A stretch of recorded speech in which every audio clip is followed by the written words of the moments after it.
రూపాయి వేసిన వాళ్ళు సెకండ్ హైయెస్ట్ ట్రాన్సాక్షన్స్. తర్వాత రూపాయి వేసిన వాళ్ళు 200 అబోవ్ ఉంటారు. సో 200 ట్రాన్సాక్షన్స్ నుంచి 200 వచ్చింది. ఏం జరిగింది, ఏం జరుగుతోంది, ఏం జరగబోతోంది? Flash back. ఎందుకంటే ఈ ఛానల్ అమ్మేయాల్సిన పరిస్థితి వచ్చింది. అయ్యయ్యో, సానుభూతి వద్దురా. అంటే ఈ ఛానల్ ఉండాలి అంటే చెప్పు.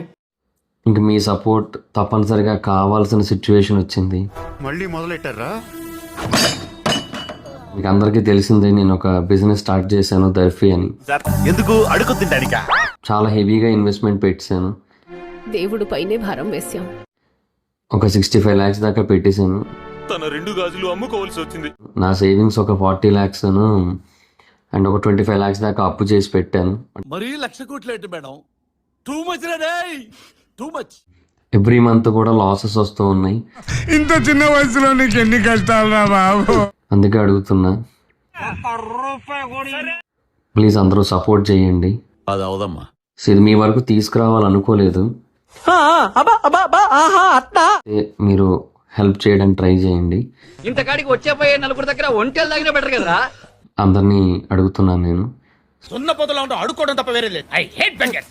సో ప్లీజ్ ట్రై చేయండి. అలాగే సిగ్గు లేకపోతే సరే, ఏది పడితే అది అడిగేటివేనా? నువ్వేమనుకోవద్దు బాబు. ఆడియన్స్ని ఇంకా నాకు హెల్ప్ చేయమని అయితే అడుగుతున్నా. ధర్మం చెయ్యండి అమ్మా, ధర్మం చెయ్యండి, ధర్మం చెయ్యండి.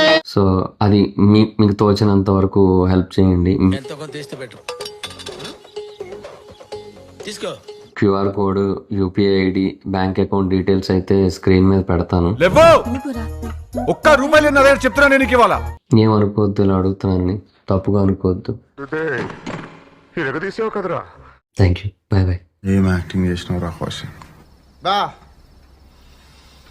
ఏం యాక్టింగ్ చేసినావు రా కౌశిక్.